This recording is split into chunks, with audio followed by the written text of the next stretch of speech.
Aucun panneau de signalisation dans cette morgue située au quartier 3 à Massina. Une promiscuité extrême où la frontière entre les vivants et les morts est illisible. Au rez-de-chaussée de l'immeuble, la morgue Séraphine Kiloubou accueille les défunts. À l'étage, des familles dorment et élèvent leurs enfants.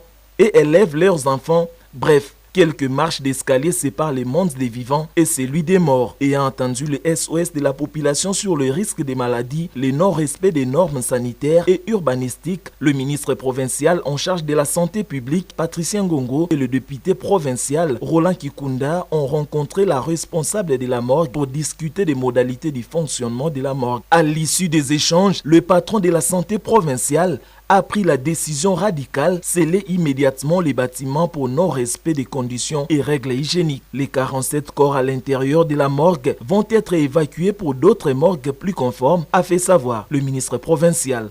Et puis vous voyez que la morgue est vraiment dans la communauté. Il faut plusieurs précautions sanitaires pour que cette morgue puisse être fonctionnelle. Nous leur avons fait constater que par exemple ici là où nous sommes, c'est là où ils gardent les eaux usées, donc les eaux après l'utilisation dans la morgue. Je leur ai montré les dangers qu'il y avait de garder cette eau ici et ils nous disent que cette eau-là est évacuée par des camions. Ces camions citernes là où ils partent jeter cette eau-là, on ne sait pas. C'est pourquoi, avec tous les risques, et puis nous leur avons montré que cette morgue a beaucoup plus d'activités commerciales que sanitaires. Pourquoi? Parce que sur les 44 corps que nous avons trouvés à l'intérieur de la morgue, il n'y a que 4 corps de la zone, ça veut dire 4 corps ici de l'hôpital, les 40 corps viennent de dehors. Avec le choléra qui frappe notre ville, nous risquons d'avoir des épidémies parce que quand les corps viennent, ils ne connaissent pas de quelle maladie ces personnes-là sont-ils décédées. Et puis aujourd'hui, nous avons sur le plan des données épidémiologiques, plus de 60% des décès dus au choléra, mais qui sont des décès communautaires. Avec tous ces risques-là, nous avons décidé, et à la présence même des élus, de l'un des lits de Massina, de fermer la morgue.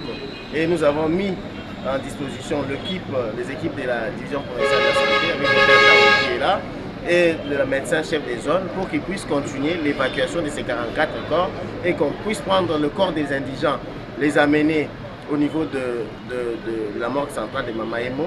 Et une fois que ces corps-là vont finir, on va travailler avec l'hôpital et leurs équipes pour améliorer leurs conditions. Si les conditions seront optimales, on va voir de quelle manière ils peuvent continuer à faire leur vie. Cette morgue ne dispose d'aucun document de l'État ni autorisation pour son fonctionnement, a expliqué le député provincial Roland Kikunda Kiki, élu de Massina. Il y a place où était maquillé de Makassi semaine passée dans les réseaux sociaux. Et par après, le ministre a constaté que mort réseau fonctionner mais Mikanda est zadé.